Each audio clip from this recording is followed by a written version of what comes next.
எந்த ஒரு கிரைம் பேக்ரவுண்டுமே இல்லாத ஒரு நல்ல ஒரு டீசென்டான ஒரு ஃபேமிலியில பொறந்த ஒருத்தர் எப்படி வந்து வேர்ல்டோட ஒரு பணக்கார டெரரிஸ்டா, அதாவது 60,000 கோடி ரூபா சொத்து இருக்கிற ஒரு பணக்கார குளோபல் டெரரிஸ்டா மாறினாரு அப்படிங்கறத வந்துட்டு நம்ம தாவூத் இப்ராஹிம் அப்படிங்கிற அந்த ஒரு குளோபல் டெரரிஸ்டோட ஒரு வாழ்க்கை வரலாறு. இதை பத்தி தான் நான் இந்த வீடியோல சொல்ல போறேன். இப்போ ரீசெண்டா வந்து துரந்தர் படம் வந்துச்சு. அதுல வந்து செகண்ட் பார்ட்ல வந்துட்டு அவரை வந்து மீட் பண்ற மாதிரிலாம் காமிச்சிருப்பாங்க. அதுக்கப்புறம் தான் வந்துட்டு பாத்தீங்கன்னா அவரோட ஹைப் வந்து மறுபடியும் ஏறுச்சு. ஏன்னா அவர் வந்து ஒரு 90s 2000s இந்த டைம்லலாம் வந்துட்டு அவரோட பேர் வந்து அடிக்கடி அடிபடும். ஆனா இப்போ ரீசெண்ட் டைம்ஸ்ல வந்துட்டு அதிகமா அடிப்படலை. ஆனா வந்துட்டு இந்த துரந்தர் அப்படிங்கிற அந்த ஒரு படத்தினால மட்டும் தான் திருப்பி அவரோட பேர் வந்து நிறைய பேருக்கு வந்து புழக்கத்துல வந்திருக்கு. தாவூத் இப்ராஹிம் வந்து எந்த அளவுக்கு வந்து ஒரு ஓஜி கேங்ஸ்டர், ஓஜி டெரரிஸ்ட் அப்படின்னு பாத்தீங்கன்னா, அதாவது பாலிவுட்ல ஹீரோயின்ஸா இருக்கட்டும், அங்க இருக்கிற ஆக்டர்ஸா இருக்கட்டும், அதுக்கப்புறம் வந்துட்டு பாத்தீங்கன்னா பெரிய பெரிய பொலிட்டிஷியன், இந்தியன் பொலிட்டிஷியன்ஸா இருக்கட்டும், எல்லாருமே வந்துட்டு பாத்தீங்கன்னா இவர் பேரை கேட்டாலே நடுங்குவாங்க. அந்த அளவுக்கு வந்துட்டு ஒரு இன்ஃப்ளூயன்ஸ் இருந்துச்சு இவருக்கு. அதாவது கிரிக்கெட்ல சூதாட்டமா இருக்கட்டும், அதுக்கப்புறம் கோல்டு தங்க கடத்தலா இருக்கட்டும், அப்புறம் வந்து கான்ட்ராக்ட் கில்லிங், அதாவது காசு வாங்கிட்டு யாரை வேணா கொல்லுவாங்க அப்படிங்கிற அந்த ஒரு செயலை ஈடுபட்டு இருந்தாரு. மர்டர், அதாவது கொலையெல்லாம் வந்துட்டு இவர் பண்ணது வந்து கணக்கிலே இல்லைங்கிறாங்க. எத்தனை வந்து கொலை பண்ணியிருப்பாருன்னு சொல்லி யாருனாலுமே வந்துட்டு ஒரு கெஸ்ஸுக்குள்ள வரைய முடியாது. அந்த அளவுக்கு வந்துட்டு ஒரு எண்ணில் அடங்காத ஒரு கணக்கு தான் வந்துட்டு அவர் கொலையாவே பண்ணியிருந்திருக்காரு. அது போக இவர் தொடாத எந்த ஒரு கிரைமுமே கிடையாது. அதாவது இப்போ ட்ரக்ஸா இருக்கட்டும், அப்புறம் வந்துட்டு சூதாட்டமா இருக்கட்டும், இந்த மாதிரி அவர் கை வைக்காத எந்த ஒரு துறையுமே கிடையாது. எல்லா கிரைம்லயுமே வந்துட்டு நான் தாண்டா கிங்கு, என்ன அடிச்சுக்க ஆளே இல்லை அப்படிங்கிற மாதிரி ஒரு மனுஷனா இருந்துட்டு இப்போ வந்துட்டு ரீசெண்டா ரொம்ப சைலண்டா இருக்காரு. ஏன்னா அவர் வந்து இப்போ கரண்ட்லி பாகிஸ்தான்ல இருக்காரு. அந்த படத்துல காமிச்ச மாதிரி அவருக்கு வந்துட்டு ஏதோ ஒரு நோய் வந்திருக்கு. இவரோட வாழ்க்கை வரலாறு வந்து படிக்கிறவங்களுக்கு வந்துட்டு ரொம்பவுமே ஒரு இன்ட்ரெஸ்டிங்கான ஒரு ஏகப்பட்ட விஷயம்லாம் இருக்கும். அந்த அளவுக்கு வந்துட்டு ஒரு ஓஜி கேங்ஸ்டர், ஓஜி டெரரிஸ்ட் இவரை பத்தி நான் இந்த வீடியோல சொல்ல போறேன். தாவூத் இப்ராஹிமோட ஒரிஜினல் நேம் என்னன்னு பார்த்தீங்கன்னா, தாவூத் இப்ராஹிம் கஸ்கர் அப்படிங்கிறதா இவரோட ஒரிஜினல் நேம். இவரோட ஒரிஜினல் நேமுக்கு பின்னாடி இருக்கிற அந்த ஒரு சுவாரஸ்யமான விஷயம் என்னன்னு பார்த்தீங்கன்னா, இவரோட அப்பா பேர் வந்துட்டு இப்ராஹிம் கஸ்கர். அதுதான் வந்துட்டு பின்னாடி சேர்த்திருக்காங்க. இவர் வந்து 1955 வருஷம் டிசம்பர் 26 பிறக்கிறாரு. எங்கன்னு பார்த்தீங்கன்னா, மகாராஷ்டிரால இருக்கிற டாங்கிரி அப்படிங்கிற ஒரு ஏரியால. அங்கதான் வந்துட்டு சின்ன வயசு எல்லாத்தையும் வந்து கழிக்கிறாரு. இவரோட அப்பா இப்ராஹிம் கஸ்கர் இருக்காருல்ல, அவர் வந்து ஒரு நேர்மையான ஒரு போலீஸ் கான்ஸ்டபிள். எந்த ஒரு லஞ்சமும் வாங்க மாட்டாரு, அதிகமாக கிரைம் பண்ண மாட்டாரு அப்படிங்கிற மாதிரி ஒரு டீசென்டான ஒரு ரெஸ்பெக்ட் இருக்கிற ஒரு ஃபேமிலியெல்லாம் இவர் வந்து பிறக்கிறாரு.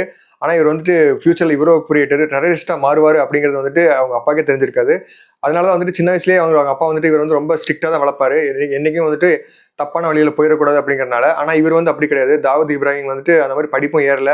அதுக்கப்புறம் வந்துட்டு அவங்க அப்பா மாதிரி இவர் கிடையாது. டோட்டலா வேற ஒரு வில்லன் மைண்டட் தான் இவரு. சின்ன வயசுல இருந்தே அதாவது நான் சொல்றது வந்து ஒரு 12 வயசு 13 வயசு அப்பல இருந்தே வந்துட்டு ஒரு சின்ன சின்ன கிரைம் எல்லாம் பண்ண ஆரம்பிக்கிறாரு. பிப்பாக்கெட் அடிக்கிறாரு, திருடுறாரு, இந்த மாதிரிலாம் பண்ண ஆரம்பிக்கிறாரு. இது வந்து சுத்தமா அவரோட அப்பாவுக்கு பிடிக்கல. அதனால வந்துட்டு அவங்க அப்பா வந்து இவரை வந்து அடிச்சு விரட்டிடுறாரு, வீட்டை விட்டு விரட்டிடுறாரு. அதுக்கப்புறம் என்னடா பண்ணலாம் அப்படின்னு இருக்கும்போது வந்துட்டு பாத்தீங்கன்னா, லோக்கல் டான் ஒருத்தர் இருக்காரு, பாசு டாடா அப்படிங்கிறவர். அவர் வந்து டாங்கிரி அப்படிங்கிற ஒரு ஏரியால ஒரு லோக்கல் டானா இருக்காரு. அவர் கூட போய் சேர்றாரு. அவர் கூட போய் சேர்ந்து ஏகப்பட்ட திருட்டு, அப்புறம் கொள்ளை, இந்த மாதிரி ஸ்மக்லிங்லாம் நிறைய பண்ண ஆரம்பிக்கிறாரு. அப்படி பண்ணும்போது வந்துட்டு இவரோட டேலண்ட் வந்து வெளியே வருது. யார் கண்ணில் படுதுன்னு பார்த்தீங்கன்னா, ஹாஜி மஸ்தான் அப்படிங்கிற ஒரு இந்தியாவோட one of the biggest smuggler அப்படின்னு சொல்லுவாங்க அந்த காலகட்டத்தில். அந்த அளவுக்கு ஒரு பெரிய ஆளா இருக்காரு. அவ்வளோ இன்ஃப்ளூயன்ஸ் இருக்கு அவருக்கு. ஹாஜி மஸ்தான் வராரு, ஒரு ஃபீல்டுக்குள்ள வராரு அப்படின்னா அவரோட பேரை கேட்டாலே வந்துட்டு பேக் அடிச்சிருவாங்க நிறைய பேர். ஏன்னா இவருக்கு கீழே வந்து ஏகப்பட்ட ஆளுங்கள்லாம் வேலை செய்யறாங்க. எல்லாருமே வந்துட்டு ஒரு திறமையான ஒரு ஸ்மக்லர்ஸ், திறமையான ஒரு ரவுடிகள், லோக்கல் தாதாகள் எல்லாருமே இவர் கண்ட்ரோல்ல இருக்காங்க. அதனால வந்துட்டு அந்த அளவுக்கு வந்து ஹாஜி மஸ்தானுக்கு வந்து ஒரு பெரிய பேர் இருந்துச்சு. அவரோட கண்ணில் வந்து தாவூத் இப்ராஹிம் வந்து படுறாரு. ஏன்னா இவருமே வந்து ஒரு திறமையான ஒரு ஸ்மக்லர், நல்ல ஒரு தெஃப்ட் எல்லாம் பண்றாரு, நிறைய ராபரி எல்லாம் பண்றாரு. இந்த மாதிரிலாம் இருக்கிறனால இவரோட பேர் வந்து ஹாஜி மஸ்தானுக்கு மேல படுது. அதனால வந்துட்டு தாவூத் இப்ராஹிம் என்ன பண்றாருன்னா, கண்ணை மூடிட்டு போய் ஜாயின் பண்ணிடுறாரு ஹாஜி மஸ்தான் கூட. ஏன்னா அவரு கூட ஜாயின் பண்ணிட்டா நம்ம இன்னும் பெரிய ஆளா வளரலாம் அப்படின்னு சொல்லி போய் ஜாயின் பண்ணிடுறாரு. அப்படி ஹாஜி மஸ்தானோட கேங்ல போய் சேர்ந்ததுக்கு அப்புறம் இவருக்கு வந்து ஒரு பெரிய ஒரு அசைன்மெண்டே கொடுக்குறாங்க. என்னன்னு பாத்தீங்கன்னா, கோல்டு ஸ்மக்லிங் அப்புறம் சில்வர் ஸ்மக்லிங், இந்த ரெண்டுமே வந்து எவ்வளவு பெரிய விஷயம் தெரியும் இந்தியால. அதுவும் இந்தியா வந்து அந்த காலகட்டத்தில் வந்துட்டு ஒரு ஸ்ட்ரிக்டான இம்போர்ட் பாலிசி வச்சிருந்தாங்க. அதெல்லாம் மீறியுமே வந்துட்டு பாத்தீங்கன்னா இவங்க கச்சிதமா அந்த வேலையெல்லாம் செஞ்சு முடிக்கிறாங்க. அப்படி செஞ்சு முடிச்சது மட்டும் இல்லாம அது மூலமா கோடி கணக்கில் வந்து இன்கம் வந்து இந்த ஹாஜி மஸ்தான் கேங்க் வந்து கொண்டு வராரு. அதனால வந்துட்டு ஹாஜி மஸ்தானோட ஒரு வெல் புக்ல வந்துட்டு இவர் இருக்காரு. இந்த ஒரு ஜேர்னிலெல்லாம் வந்துட்டு பார்த்தீங்கன்னா அவருக்கு ஏகப்பட்ட கான்டாக்ட்ஸ்லாம் கிடைக்குது. ஏகப்பட்ட லோக்கல் டான்ஸாக இருக்கட்டும், ஏகப்பட்ட அடியாட்களாக இருக்கட்டும், ஏகப்பட்ட இந்த மாதிரி ஸ்மக்லிங் பண்ணுறவங்க, ஒரு கிரிமினல் மைண்டட் இருக்கிற ஒரு ஏகப்பட்ட பேர் இருப்பாங்களா, அவங்க எல்லாருக்குமே வந்துட்டு பார்த்தீங்கன்னா தாவூத் இப்ராஹிமோட கான்டாக்ட் கிடைக்குது. அவங்க எல்லாத்தையும் ஒருங்கிணைக்கிறாரு. அப்படி ஒருங்கிணைச்சதுக்கப்புறம் அவர் வந்து கரீம் லாலா அப்படிங்கிற இன்னொரு கேங்ல போய் சேர்றதுக்கு முயற்சி பண்றாரு. அவர் யாருன்னு பார்த்தீங்கன்னா, அவர் வந்து இன்னொரு பெரிய தலை. இந்த மாதிரி வந்து ஒரு அந்த காலகட்டத்தில் வந்துட்டு மகாராஷ்டிரா அப்படிங்கிற மும்பையில் ஏகப்பட்ட டான் இருப்பாங்க. இவங்க கூடவே இன்னொருத்தர் இருந்தார். அவர் தான் பார்த்தீங்கன்னா வரதராஜ முதலியார். யாருன்னு தெரியும்ல.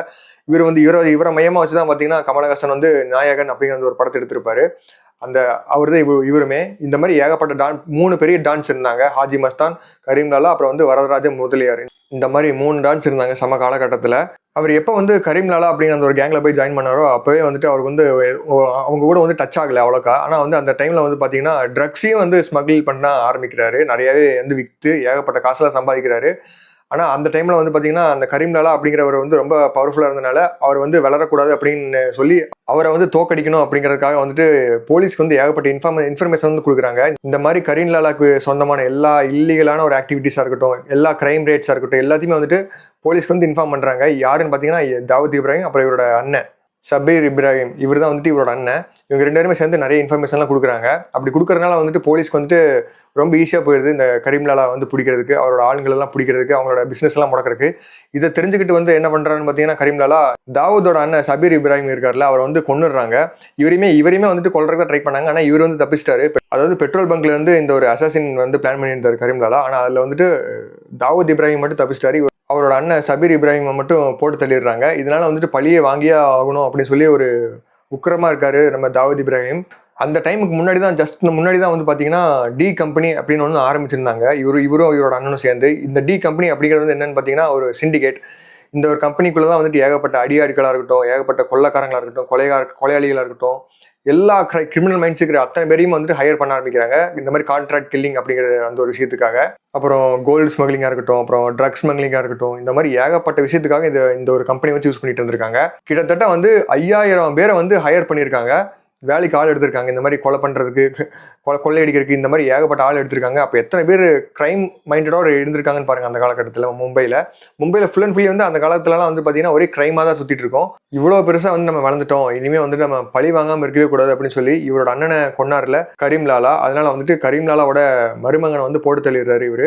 அதுக்கப்புறம் வந்து இவர் மேலே கேஸ் விழுந்துருது. இவர் மேலே கேஸ் விழுந்து போலீஸ்கிட்ட இருந்து ஏகப்பட்ட ப்ரெஷர் வந்ததுனால இவர் வந்து இந்தியாவிலேருந்து துபாய் தப்பிச்சு போயிடுறாரு 1986. அதுக்கப்புறம் வந்து அவர் இந்தியாவுக்கு வரவே இல்லை. துபாய்க்கு போனதுக்கப்புறம் தான் வந்துட்டு பார்த்தீங்கன்னா அவர் வந்து இன்னொரு 10 மடங்கு வந்து ஒரு ராட்சசனா வந்து வளர்ந்தாரு. ஏன்னு பார்த்தீங்கன்னா கீழே வந்து அவரோட அடியாள்கள் வந்து 3 பேர், சோட்டா ராஜன், சோட்டா சக்கீல், அப்புறம் வந்துட்டு அனீஸ் இப்ராஹிம் இப்படிங்கிற 3 பேரை வச்சு இந்தியாவில் வந்து ஒரு நிழல் உலக தாதாவாக வந்து ஒரு ராஜா மாதிரி வந்து வளர்ந்துட்டு இருந்தாரு. துபாய்க்கு போனதுக்கப்புறம் வந்துட்டு அவருக்கு வந்து லாவிஷான ஒரு லைஃப் ஸ்டைல், அதாவது ஆடம்பரமான ஒரு லைஃப் ஸ்டைல் இருந்துச்சு. அங்கேயே துபாயிலேயே வந்துட்டு ஒயிட் ஹவுஸ் அப்படிங்கிற ஒரு ஹவுஸ் கட்டிட்டாரு. ஏகப்பட்ட ரியல் எஸ்டேட்ல ஏகப்பட்ட நிலத்தை வாங்கி நல்லா இன்வெஸ்ட் பண்ணி ஒரு கொடி கட்டி பறந்துட்டு இருந்தாருன்னு சொல்லலாம் அந்த காலகட்டத்தில் 90s. துபாயில் இருந்ததுக்கு அப்புறம் தான் வந்துட்டு பார்த்தீங்கன்னா அவருக்கு இன்னும் வேர்ல்டு வைட் ஆக்சஸ்லாம் கிடைக்குது. ஏசியாவாக இருக்கட்டும், அப்புறம் யூரோப்பாக இருக்கட்டும், ஆஸ்திரேலியாவாக இருக்கட்டும், இந்த மாதிரி வேர்ல்டு வைட் அவருக்கு இல்லாத ஒரு லிங்கே கிடையாது. எல்லா நாட்டிலையுமே வந்துட்டு அவருக்கான ஒரு விசுவாசிகளை வந்து உருவாக்குறாரு. இது எல்லாமே எதுக்குன்னு பார்த்தீங்கன்னா ஏகப்பட்ட ட்ரக்ஸ் எல்லாம் கடத்தி சம்பாதிக்கிறதுக்காக இருக்கட்டும், அப்புறம் வந்துட்டு கன்னு வந்து உருவாக்கி அதெல்லாம் வந்து டெரரிஸ்ட்க்கு வந்து ஹெல்ப் பண்ணுறதா இருக்கட்டும். அது முக்கியமாக பார்த்தீங்கன்னா அல்கொய்தா, அப்புறம் வந்து லக்ஸரி தொய்பா அப்படிங்கிற இந்த மாதிரி 2 அமைப்புக்கு வந்து இவர் வந்து ஏகப்பட்ட கன்ஸ் எல்லாம் வந்து ஸ்பான்சர் பண்ணியிருக்காரு. அதுவும் குறிப்பாக யாருன்னு பார்த்தீங்கன்னா இன்னொரு பெரிய தலை யாருன்னு பார்த்தீங்கன்னா ஒசாமா பின் லாடன் இருக்கார்ல, அவர் வந்து ஒரு பெரிய தலையாக இருந்தார்ல, அவரு கூட வந்து டைரக்ட் லிங்க்ல இருந்திருக்காரு. அப்புறம் மணி லாண்ட்ரிங்காக இருக்கட்டும், அப்புறம் ஹவாலா பணமாகட்டும், இது எல்லாத்தையுமே வந்து இந்தியாவுக்கு அகேன்ஸ்டாக ஏகப்பட்டது இறக்குறாரு. அப்படி சம்பாதிச்ச அத்தனை பணத்தையும் வந்து எங்கெல்லாம் இன்வெஸ்ட் பண்ணுறான்னு பார்த்தீங்கன்னா நிறைய ரியல் எஸ்டேட்டாக இருக்கட்டும், அப்புறம் வந்துட்டு பார்த்தீங்கன்னா இந்த சினிமாவில் நிறைய இன்வெஸ்ட் பண்ணுவார். சினிமானா எந்த அளவுக்கு சினிமானா பெரிய பெரிய ஹீரோஸ்லாம் நடிக்கிற அந்த ஒரு சினிமாலேயே இன்வெஸ்ட் பண்ணியிருக்காரு. அது மட்டும் இல்லாமல் இவர் சொல்கிற ஆளுங்கள் தான் வந்து பார்த்தீங்கன்னா நடிக்கணும். பாலிவுட்டே வந்து இவர் கைக்குள்ளே தான் இருந்துச்சுன்னு சொல்லலாம். ஏன்னா இவரோட பணம் ஏகப்பட்டது நம்ம இந்தியாவுக்குள்ளே வந்து புழங்கிட்டு இருந்துச்சு அந்த காலகட்டத்தில்.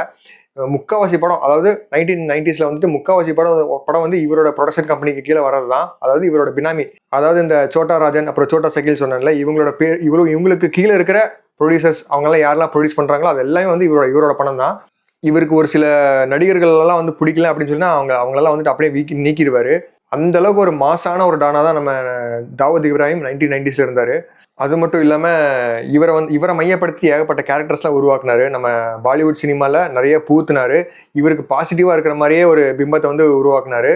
அது மட்டும் இல்லாமல் ஏன் இவருக்கு வந்து இந்தளவுக்கு இன்ஃப்ளூயன்ஸ் இருக்குன்னு பார்த்தீங்கன்னா இவருக்கு விசுவாசமாக ஏகப்பட்ட பொலிட்டீஷியன்ஸ், ஏகப்பட்ட அரசியல்வாதிகள் வந்து இவர்கிட்டே காசை வாங்கி தின்னுட்டு இவரோட காலுக்கு கீழே வளர்ந்ததுனால வந்துட்டு பார்த்தீங்கன்னா நிறைய பேர் வந்து இவருக்கு ரொம்பவே விசுவாசமாக இருந்திருக்காங்க. இவர் சொல்கிறதெல்லாம் அப்படியே இந்தியாவில், அதாவது பாலிவுட், மும்பை, டெல்லி இங்கெல்லாம் வந்து செஞ்சுக்கிட்டு இருந்தாங்க. அதுக்கப்புறம் பார்த்தீங்கன்னா இவருக்கு வந்து கிரிக்கெட் மேலே வந்து ரொம்பவுமே ஒரு லவ் இருந்துச்சு. அதனால வந்துட்டு துபாயில் நடக்கிற ஒவ்வொரு மேட்சாக இருக்கட்டும், அங்கெல்லாம் வந்துட்டு ஸ்பாட் ஃபிக்ஸிங் பண்ணுறதா இருக்கட்டும், மேட்ச் ஃபிக்ஸிங்லாம் நிறைய ஈடுபடுவார்.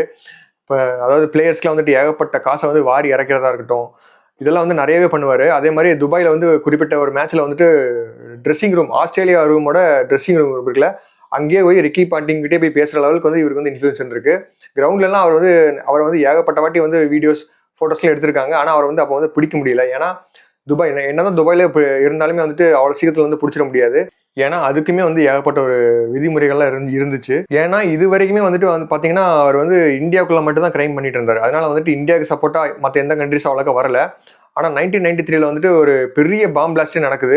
அதுக்கு காரணம் என்னன்னு பார்த்தீங்கன்னா, அதுக்கு முன்னாடி வந்து குஜராத்தில் வந்து ஒரு கலவரம் நடந்துச்சு. அதில் வந்துட்டு முஸ்லீம்ஸ் வந்து நிறைய பேர் கொண்டுட்டாங்க, ஹிந்துஸ் வந்து நிறைய பேர் கொண்டுட்டாங்க. அப்படிங்கிறனால வந்துட்டு இவரை வந்து உசுப்பேத்தி விடுறாங்க. நிறைய முஸ்லீம் சேர்ந்த அமைப்புகள் எல்லாம் உசுப்பேத்தி விடுறாங்க. நம்ம வந்து எப்படியாவது இந்தியாவில் வந்து ஒரு பெரிய ஸ்ட்ரைக் பண்ணி ஆகணும் அப்படின்னு சொல்லிட்டு. அதனால தான் வந்துட்டு இவர் ஃபர்ஸ்ட் ஒரு பெரிய சம்பவமாக பண்ணுறாரு. அதான் வந்துட்டு 1993 பாம்ஸ். அதாவது 1993 வருஷம் 12ஆம் தேதி மார்ச் மாதம் வந்து பார்த்தீங்கன்னா மும்பையில் வந்து ஏகப்பட்ட இடத்துல வந்து அட்டாக் பண்ணுறாரு. ஸ்டாக் மார்க்கெட்டாக இருக்கட்டும், அப்புறம் வந்துட்டு ஏர் இந்தியாவோட பில்டிங்காக இருக்கட்டும், அப்புறம் வந்துட்டு மார்க்கெட்டு, ரியல் எஸ்டேட்டு, அப்புறம் இந்த மாதிரி ஏகப்பட்ட சின்ன சின்ன இடங்களா இருக்கட்டும், எங்கெல்லாம் வந்து மக்கள் அதிகமாக இருப்பாங்களோ அங்கெல்லாம் வந்து பாம் பிளாஸ்ட் பண்ணுறாரு. இதுக்கு முழுக்க வந்து ஸ்பான்சரே வந்து இவர் தான். அதுக்கான வந்து எக்யூப்மெண்ட்ஸ், ரா மெட்டீரியல்ஸு, ஆர்டிஎக்ஸ் பாம்பு, இது எல்லாத்தையும் வந்து ஸ்பான்சர் பண்ணது வந்து இவர் தான். அப்படி தாவூத் இப்ராஹிம் வந்து ஒரு பெரிய லெவலில் பண்ண இந்தியாவுக்கு அகேன்ஸ்டான ஒரு கிரைமில் எத்தனை பேர் வந்து இறந்து போனாங்கன்னு பார்த்தீங்கன்னா 257 பேர் வந்து இறந்து போகிறாங்க. அதுவும் இல்லாமல் 700 பேர் வந்து ரொம்ப சிவியரான ஒரு இன்ஜுரிஸ், கை போய் கால் போய் பெர்மனெண்ட்டாக வந்து டிசேபிள் ஆனவங்களாம் நிறைய பேர் இருக்காங்க. இதுக்கப்புறம் தான் வந்துட்டு பார்த்தீங்கன்னா இந்தியா வந்து இவரை வந்து ஒரு மோஸ்ட் வாண்டட் டெரரிஸ்ட் அப்படின்னு சொல்லி அனௌன்ஸ் பண்ணுறாங்க. இவரோட தலைக்கு வந்து 25 லட்சம், 50 லட்சம், 1 கோடி வரைக்கும் வந்து ப்ரைஸ் ரிவார்ட்லாம் கொடுக்குறேன் அப்படிங்கிற மாதிரி அறிவிக்கிறாங்க. அதுக்கப்புறம் இந்த பாம் பிளாஸ்ட் வந்து நடந்து ஒரு 10 வருஷத்துக்கு அப்புறம் வந்து பார்த்தீங்கன்னா 2003 யுனைடெட் நேஷன்ஸ் இருக்காங்கல்ல, அவங்க வந்து அனௌன்ஸ் பண்ணுறாங்க. என்ன அனௌன்ஸ் பண்ணுறாங்கன்னா, தாவூத் இப்ராஹிம் இருக்கார்ல, அவர் வந்து ஒரு குளோபல் டெரரிஸ்ட் அப்படின்னு சொல்லி அனௌன்ஸ் பண்ணுறாங்க. அவரோட தலைக்கு வந்து 150 கோடியிலேருந்து 200 கோடி ரூபா வரைக்கும் ரிவார்டு வந்து கொடுக்குறாங்க. அப்படின்னா பார்த்துங்க எந்த அளவுக்கு வந்து ஒரு மோஸ்ட் வாண்டட் டெரரிஸ்டாக இருப்பாருன்னு. அது போக இவரோட கம்பெனி இருக்குல்ல, இந்த டி கம்பெனி, இந்த கம்பெனியை வந்து வேர்ல்டோட டாப் 10 பேண்டு கம்பெனி லிஸ்ட்டில் வந்துட்டு டாப் 2ல் வச்சுருக்காங்க. அப்போ எந்த அளவுக்கு வந்து இதோட இம்பாக்ட் இருந்திருக்குன்னு பாருங்கள் வேர்ல்டு லெவலில். அதாவது உலகத்திலேயே வந்து தடை செய்யப்பட்ட நிறுவனங்கள்ல இந்த டி கம்பெனி வந்து 2வது இடத்த பிடிச்சிருக்கு. அப்படின்னா இவரோட சம்பவம் வந்து அந்த அளவுக்கு வந்து வேர்ல்டு வைடு இருந்திருக்கு. ஏன்னா இவர் இந்தியாவில் மட்டும் கிரைம் பண்ணல, இந்த மாதிரி ஈராக்கு, ஆப்பிரிக்கா, ஏசியா, இந்த மாதிரி சொல்ல முடியாத எல்லா இடத்துலையுமே வந்துட்டு பார்த்தீங்கன்னா ஏகப்பட்ட டெரரிசம், அது கன் வந்து உருவாக்குறதா இருக்கட்டும், அப்புறம் வந்துட்டு இந்தியாவுக்கு அகேன்ஸ்டாக வந்து ஏகப்பட்ட விஷயம் பண்ணியிருக்காரு. என்னன்னு பார்த்தீங்கன்னா இந்த போலி நோட் இருக்குல்ல, அதான் இப்போ படத்தில் கூட காமிச்சிருப்பாங்களே துரந்தர் 2ல, இந்த இந்தியாவோட கரன்சி வந்து ஃபேக் ஆயிடுச்சு, அதை வந்து நிறைய அடித்து பார்த்தீங்கன்னா நேபாள் வழியாக கடத்துறதா இருக்கட்டும், இதெல்லாம் நிறைய பண்ணியிருக்காரு. இதனால தான் வந்துட்டு இவர் வந்து ஒரு குளோபல் டெரரிஸ்ட், குளோபல் கிரிமினலாக வந்து அறிவிச்சிருக்காங்க. இவரை வந்து 1993 அந்த பாம் பிளாஸ்ட் பண்ணார்ல மும்பையில், அதனால வந்துட்டு இவர் மேலே ஏகப்பட்ட கேஸ் போட்டிருந்தாங்கல்ல, அதனால வந்துட்டு 2017 எத்தனை வருஷம் கேப்னு பாருங்க, 2017 வந்துட்டு ஜெத்மலானி அப்படிங்கிற ஒரு லாயர் மூலமாக வந்து ஒரு அனௌன்ஸ்மெண்ட் வந்து இவர் விடுறாரு. என்னன்னு பார்த்தீங்கன்னா, நான் இந்த மாதிரி இந்தியாவுக்கு வரேன், சரண்டர் ஆகிறேன், ஆனால் எனக்கு வந்து இந்த தேர்ட் ரேட்டட் ட்ரீட்மெண்ட், அதாவது என்னை வந்து கொடுமைப்படுத்துறது, சித்திரவதைப்படுத்துறது, இதெல்லாம் பண்ணக்கூடாது. நானே இந்தியாவில் வந்து மும்பையில் வந்து ஒரு ஒயிட் ஹவுஸ் அப்படிங்கிற அந்த ஒரு பெரிய ஒரு மாளிகை மாதிரி ஒரு வீடு கட்டிக்கிட்டு அதுக்குள்ளேயே நான் இருந்துக்குவேன், எந்த ஒரு தவறும் நான் பண்ண மாட்டேன் அப்படின்ற ரேஞ்சுக்கு வந்து ஒரு ஆஃபர் கொடுத்தாரு. ஆனால் அந்த ஆஃபர் வந்து ரிஜெக்ட் பண்ணிட்டாங்க. ஏன்னா இவர் இந்தியாவுக்குள்ள வந்தார் அப்படின்னா, இவரை வந்து பிடிச்சிட்டோம் அப்படின்னா கண்டிப்பாக இங்கே இந்தியாவில் இருக்கிற பொலிட்டிஷியன்ஸ்லாம் இருக்காங்கல்ல, அவங்கெல்லாம் வந்து என்னென்ன கோல்மால்லாம் பண்ணியிருக்காங்க இவர் கூட சேர்ந்து அப்படிங்கிறது வெளியே வந்துடும் அப்படின்னு சொல்லிட்டு இந்த ஆஃபரை வந்து ரிஜெக்ட் பண்ணிட்டாங்க. ஆனால் நிறைய பேர் என்ன சொல்கிறாங்கன்னு பார்த்தீங்கன்னா, இதை வந்து சும்மா அவர் வந்து ஜோக்குக்காக தான் வந்து இந்த ஆஃபரை விட்டுருக்காரு, எப்படியும் உங்களால் என்ன வந்து ஒரு மயிரை கூட பிடுங்க முடியாது அப்படின்னு சொல்லி ஒரு கலாய்க்கிறதுக்காக தான் இந்த ஒரு ஆஃபரே அவர் விட்டுருக்காரு. மற்றபடி அவர் வந்து இந்தியாவுக்கு வர ஐடியாவே இல்லை அப்படின்னு சொல்லி தான் நிறைய பேர் சொல்கிறாங்க. அதுக்கப்புறம் வந்துட்டு பார்த்தீங்கன்னா, இந்த சோட்டா ராஜன் நான் சொன்னேன்ல, இவர் வந்து யாருன்னு பார்த்தீங்கன்னா ஒரு ஹிந்து தான். இவர் வந்து என்ன முடிவு பண்ணுறாருன்னா, இந்த மாதிரி பாம் பிளாஸ்ட் நடந்துச்சுல, அதில் நிறைய பேர் இறந்து போனது வந்து இவரோட இனத்து மக்கள் தான். அதனால வந்துட்டு இவரே வந்து தாவூத் இப்ராஹிமுக்கு அகேன்ஸ்டாக மாறிடுறாரு. தாவூத் இப்ராஹிமுக்கு அகேன்ஸ்டாக மாறினதுக்கப்புறம் இந்த டி கம்பெனி வந்து எப்படிலாம் இயங்குது அப்படின்னு சொல்லி நிறைய வந்து போலீஸ்க்கு வந்து துப்பு கொடுக்குறாரு. அதனால வந்துட்டு இந்தியன் கவர்மெண்ட்டுக்கு வந்து அது ரொம்ப ஒரு யூஸ்ஃபுல்லான ஒரு தகவலாக இருக்குது. அதனால வந்து இந்தியாவில் எங்கெங்கெல்லாம் தாவூத் இப்ராஹிமுக்கு சொந்தமான எல்லா ஒரு ப்ராப்பர்ட்டிஸு, எங்கெல்லாம் வந்து அவர் வந்து ஃப்ராட் பண்ணுறதுக்கு என்னெல்லாம் யூஸ் பண்ணார் அப்படிங்கிறதெல்லாம் எல்லாத்தையும் முடக்கிறாங்க. அவருக்கு தேவையான எல்லா ப்ராப்பர்ட்டிஸும் முடக்கிறாங்க, டோட்டல் ஷட் டவுன் பண்ணுறாங்க. ஆனால் வந்துட்டு பார்த்தீங்கன்னா என்னதான் இருந்தாலும் சோட்டா ராஜனும் வந்து கிரைம்லாம் நிறைய ஈடுபட்டு இருந்தார்ல அந்த காலகட்டத்தில். அதனால் வந்துட்டு அவர் வந்து அரெஸ்ட் பண்ணி வைக்கிறாங்க. இருந்தாலுமே இப்போ வரைக்குமே கூட இந்த சோட்டா ராஜன் வந்து அலறிட்டு இருக்காராமா, பயந்து போயிருக்காராமா ஜெயிலுக்குள்ளேயுமே. ஏன்னா இவர் தாவூத் இப்ராஹிம் வந்து எவ்வளோ பெரிய ஆள் அப்படிங்கிறது வந்து அவருக்கு தெரியும். ஏன்னா அவருக்கு எந்த அளவுக்கு வந்து இன்ஃப்ளூயன்ஸ் இருக்குது அப்படின்னு சொல்லி அவருக்கு தெரியும். அதனால் வந்துட்டு யாரை வச்சு வேணாலும் வந்து என்னை போட்டு தள்ளிடுவாங்க. அதனால வந்துட்டு சாப்பாடு சாப்பிடும்போது கூட பயந்துகிட்டே நடுங்கிட்டே தான் சாப்பிட்றாராமா, எங்கே இதில் வசம் இருக்குமோ அப்படின்னு சொல்லிட்டு. அந்தளவுக்கு வந்துட்டு தாவூத் இப்ராஹிம் மேலே ஒரு பயந்து போய் தான் இருக்காரு. ஆனால் வந்துட்டு சோட்டா சகில் அப்புறம் அனீஸ் இப்ராஹிம் இவங்க 2 பேருமே வந்துட்டு இன்னும் அவருக்கு வந்து விசுவாசமாக தான் இருக்காங்க. அவங்கள வந்து பிடிச்சிட்டாங்க போலீஸ். அவங்களே வந்து அரெஸ்ட் பண்ணி தான் உள்ள வச்சிருக்காங்க. தாவூத் இப்ராஹிம் வந்து 1993 வரைக்கும் வந்துட்டு துபாயில தான் இருந்தார். அந்த மும்பை பாம் பிளாஸ்ட் இருக்குல்ல, அது வரைக்குமே கூட துபாயில் தான் இருந்தார். அதுக்கப்புறம் வந்துட்டு பார்த்தீங்கன்னா பாகிஸ்தான் போயிட்டாரு. அந்த அந்த ஒரு பெரிய சம்பவத்தை பண்ணிட்டு அதுக்கப்புறம் பாகிஸ்தான் போயிட்டாரு. அதுக்கப்புறம் பார்த்தீங்கன்னா அவர் எங்கேயுமே பெருசாக வந்து மூவே ஆகலை. பாகிஸ்தானில் வந்து ராஜ மரியாதையோட ஐஎஸ்ஐயோட சப்போர்ட்டோட இப்போ நீங்க படத்துல கூட பாத்தீங்களா எந்த அளவுக்கு வந்து அவருக்கு வந்து ஒரு ராஜ மரியாதை இருக்கு. ஒயிட் ஹவுஸ் 3 ஒயிட் ஹவுஸ் வந்து பாகிஸ்தான்ல வச்சிருக்காங்க. ஏன்னு பாத்தீங்கன்னா ரொம்ப ரொம்ப ஒரு செக்யூரிட்டி, சுப்ரீம் செக்யூரிட்டி. யாருனாலையும் வந்துட்டு அவர் அவ்வளவு ஈஸியா வந்து போய் பார்க்க முடியாது. ஐஎஸ்ஐ தலைமை மேஜர் அவங்க நினைச்சா மட்டும்தான் இவரை போய் பாக்குறதுக்கே அந்த அந்த அனுமதி வந்து கொடுக்க முடியும். இவருக்கு ஏன் வந்து இந்த அளவுக்கு ஒரு செக்யூரிட்டி கொடுத்துருக்காங்கன்னு பாத்தீங்கன்னா, இவர் வந்து ஏகப்பட்ட ஃபண்ட்ஸ் வந்து பாகிஸ்தான் கவர்மெண்ட் வந்து கொடுத்துருக்காரு. இந்த மாதிரி டெரரிசம் வந்து இம்ப்ரூவ் பண்றதுக்காகட்டும். அப்புறம் வந்துட்டு அங்க இருக்கிற ஒரு லோக்கல் கோஆபரேட்டிவ் பேங்க் இருக்கு, அங்க அதுக்கு வந்து ஃபண்டு கொடுத்து தூக்கி விட்டதே இவர் தான். அவங்க வந்து பூரா ரொம்ப ஒரு அடிமட்ட ஸ்டேஜில் போனதுக்கு அப்புறமும் கூட அவங்க வந்து ஃபண்டு பண்ணி காப்பாற்றினது வந்து இவர் தான். அதனால வந்துட்டு இவருக்கு வந்து ஏகப்பட்ட ராஜ மரியாதை இருக்கு. சொல்லப்போனால் அன்அஃபிஷியல் கிங்குன்னு சொல்லலாம். அது மட்டும் இல்லாமல் இந்தியாவில் வந்து இவருக்கு இருக்கிற இன்ஃப்ளூயன்ஸ்க்கு என்ன வேணால் இந்தியாவை பண்ணலாம் அப்படிங்கிறனால வந்துட்டு இவருக்கு வந்து ஒரு தனி மரியாதையும் இருக்குது. அது போக வந்துட்டு இதுக்கெல்லாம் விட மேலே என்னன்னு பார்த்தீங்கன்னா, ஒசாமா பின் லாடனை வந்து எப்படி வந்து அமெரிக்கா வந்து பாகிஸ்தானுக்குள்ளேயே வந்து வச்சு போட்டாங்களோ அந்த மாதிரி வந்து இவரை செஞ்சிடக்கூடாது அப்படிங்கிறனால வந்துட்டு பார்த்தீங்கன்னா, ஏன்னா அவர் வந்து ஒரு பெரிய தலையாக இருந்தார் அந்த காலகட்டத்தில். அதே மாதிரி தான் இவரையும் வந்துட்டு இந்த மாதிரி பண்ணிடக்கூடாது அப்படிங்கிறனால வந்துட்டு ரொம்ப ரொம்ப ஒரு சுப்ரீம் செக்யூரிட்டி. அதனால தான் வந்துட்டு ஒயிட் ஹவுஸ் மட்டும் 3 கட்டி வச்சிருக்காங்க. 3மே ஈச் அதர் சேமா தான் இருக்கும், டிஃப்ரெண்டாலாம் இருக்காது. இந்த 3 வீட்டில் வந்துட்டு அவர் எங்க இருக்காருன்னு சொல்ல முடியாது. அந்த அளவுக்கு வந்துட்டு ஒரு சேஃபான ஒரு இடத்துல தான் அவர் இருக்காரு. 24 மணி நேரமும், அதாவது 3 ஷிஃப்ட் பேசிஸ்ல இவர் வந்து பாதுகாத்துட்டு இருக்காங்க கமாண்டோஸ். துப்பாக்கி ஏந்தி ஒரு கமாண்டோஸ் வந்து பாதுகாத்துட்டு இருக்காங்க. அதனால வந்துட்டு இவரை தொடர்றது வந்து சாத்தியமே கிடையாது. யாரா இருந்தாலும் சரி, யூஎஸ்ஆ இருந்தாலும் சரி, ரஷ்யா இருந்தாலும் சரி, இவரை வந்து கிட்ட கூட நெருங்க முடியாது இப்போதைக்கு. இவர் வந்து பாகிஸ்தானுக்கு எப்போ வந்தாரோ அப்போதான் வந்து ஏகப்பட்ட அந்த கள்ள நோட்டு இருக்குல்ல, அதெல்லாம் வந்து நம்ம இந்தியாவுக்குள்ள வந்து நேபாள் வழியாக வந்து இந்த ஆட்டிஃப் அகமத் அப்படிங்கிற அந்த ஒரு படத்தில் காமிச்சிருப்பாங்களே, அவர் வந்து ரியல்லாவே வந்து பார்த்தீங்கன்னா ஒரு இந்தியாவில் ஒரு பெரிய டானாக இருந்தார். அவர் மூலயமா இவர மாதிரி ஏகப்பட்ட டான்ஸ் மூலயமா இந்தியாவுக்குள்ள வச்சு இந்த பொலிட்டிக்ஸில் வந்து நிறைய செலவு பண்ணி இதெல்லாம் ஏகப்பட்ட விஷயம் பண்ணிட்டு இருந்திருக்காரு. அதே மாதிரி குஜராத்தில் இன்னைக்கு வந்து எத்தனை சம்பவம் நடந்திருக்கும் தெரியல, டெரரிஸ்ட் சம்பவம். அதில் நமக்கு வந்து 90% வந்து இவர் ஸ்பான்சர் பண்ண துப்பாக்கினால தான் நிறைய பேர் வந்து சுட்டு சாகப்பட்டிருக்காங்க. அதுக்கப்புறம் தான் வந்துட்டு ஒரு பெரிய ஒரு சம்பவம் மறுபடியும் பண்ணுறாரு. அதுதான் என்னன்னு பார்த்தீங்கன்னா, 2008 வந்துட்டு அந்த அதே மும்பையில் நடக்குதுல 26/11 அந்த பெரிய அட்டாக். அதுக்கு முக்கியமான ஒரு பேக் போனாக இருந்தது வந்து யாருன்னு பார்த்தீங்கன்னா இவர் தான். இவர் அனுப்பிச்சா மேன் பவராக இருக்கட்டும், டெரரிஸ்ட் நிறைய பேர்த்த வந்து ஸ்பான்சர் பண்ணி அனுப்புறது இவர் தான். அது போக துப்பாக்கியாக இருக்கட்டும், பாமாக இருக்கட்டும், அது 100% வந்து இவரோட ஃபண்டு தான் வந்து போயிருக்கு. என்னதான் வந்து இந்த 2008 மும்பை அட்டாக்கை வந்து லஷ்கர் தொய்பா பண்ணாலும் அவங்களுக்கு வந்து இந்த மாதிரி ஏகப்பட்ட சப்போர்ட்லாம் பண்ணது வந்து இவர் தான், தாவூத் இப்ராஹிம் தான். லஷ்கர் தொய்பாவாக இருக்கட்டும், அப்புறம் அல்கொய்தாவாக இருக்கட்டும், இன்னும் ஏகப்பட்ட சின்ன சின்ன டெரரிஸ்ட் அமைப்பாக இருக்கட்டும், எல்லாருமே வந்துட்டு தாவூத் இப்ராஹிமை வந்து ஒரு கடவுளாக ஒரு குருவாக தான் பார்க்குறாங்க. அதை தான் வந்து துரந்தர் 2 படத்துலையுமே வந்து காமிச்சிருப்பாங்க, எந்த அளவுக்கு வந்து அவர் வந்து மதிக்கிறாங்க அப்படின்னு சொல்லிட்டு. ஐஎஸ்ஐ மேஜர் கூட அவருக்கு கீழே தான் இருக்காருன்னா அப்போ நினச்சி பாருங்க அப்போ எந்த அளவுக்கு வந்து இன்ஃப்ளூயன்ஸ் இருக்குன்னு. ஆனால் இந்த உலகத்தில் என்னதான் எல்லா கண்ட்ரீஸுமே வந்து தாவூத் இப்ராஹிம் வந்து பாகிஸ்தான் கராச்சியில் தான் இருக்காரு அப்படின்னு சொல்லி அடித்து சொன்னாலும் பாகிஸ்தான் வந்து இப்போ வரைக்கும் வந்து பார்த்தீங்கன்னா ஒத்துக்கவே இல்லை. ஏன்னா அவங்க என்னையுமே ஒத்துக்க போகிறது கிடையாது. இதுக்கு முன்னாடி எத்தனையோ டெரரிஸ்ட் வந்து அங்கே தான் இருந்திருக்காங்க. இவ்வளவு நம்ம ஒசாமா பின் லாடன் அவர் கூட அங்கே தான் இருந்திருக்காரு. அப்புறம் இப்போ பகல்காம் அட்டாக் பண்ணான்ல மசூத் அசார், அவங்க கூட பார்த்தீங்கன்னா அங்கே தான் இருந்திருக்கான். ஆனால் வந்து பார்த்தீங்கன்னா யாருமே என்றைக்கும் வந்துட்டு பாகிஸ்தான் வந்து எல்லா டெரரிஸ்டும் வந்து இங்கே தான் இருக்காங்கன்னு ஒத்துக்கவே மாட்டாங்க, போய் சொல்லிட்டே தான் இருப்பாங்க. அதே மாதிரி தான் வந்துட்டு பார்த்தீங்கன்னா இப்போ தாவூத் இப்ராஹிம் வந்துட்டு பாகிஸ்தானில் இல்லை, கராச்சியில் இல்லை அப்படின்னு சொல்லிட்டு இருக்காங்க, பொய்யா சொல்லிட்டு இருக்காங்க. இப்போ வரைக்கும் வந்துட்டு பார்த்தீங்கன்னா பாகிஸ்தான் கராச்சியில் வந்துட்டு ஒரு ராஜா மாதிரி வாழ்ந்துக்கிட்டு இருக்காரு நம்ம தாவூத் இப்ராஹிம். ஆனால் வந்துட்டு இப்போ அவருக்கு வந்து உடல்நிலை வந்து சரியில்லை.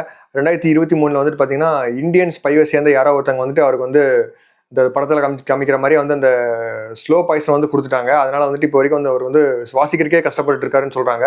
அவர் கூடி சீக்கிரம் செத்துருவார் அப்படிங்கிற மாதிரி தான் சொல்கிறாங்க. அது மட்டும் இல்லாமல் அவர் செத்தாலும் வந்துட்டு அது வந்து ரொம்ப சீக்கிரட்டாக வச்சுப்பாங்க அப்படிங்கிற மாதிரி ஒரு தகவல்லாம் வருது. ஏன்னா பாகிஸ்தான் வந்து அப்புறம் ஒத்துக்கிட்டாங்கன்னா பாகிஸ்தானில் தான் இருக்காரு அப்படிங்கிறது தெரிஞ்சிடும். அப்போ பாகிஸ்தான் வந்து இத்தனை வருஷமாக போய் தான் சொல்லிட்டு இருந்திருக்காங்க அப்படிங்கிறது வந்து கன்ஃபார்ம் ஆயிடும். அதனால வந்துட்டு அதை அவங்க ஒத்துக்கவே மாட்டாங்க. இதுதாங்க நம்ம தாவூத் இப்ராஹிமோட ஒரு மிரட்டலான அந்த ஒரு கேங்ஸ்டர் லைஃப். இதை வச்சு ஒரு படமே எடுக்கலாம். படமே எடுத்தோம்னா சூப்பராக போகும். அந்தளவுக்கு எல்லா அம்சமுமே இவரோட கதையில் இருக்குது, வந்து ரியல் லைஃப் கதையிலே இருக்குது.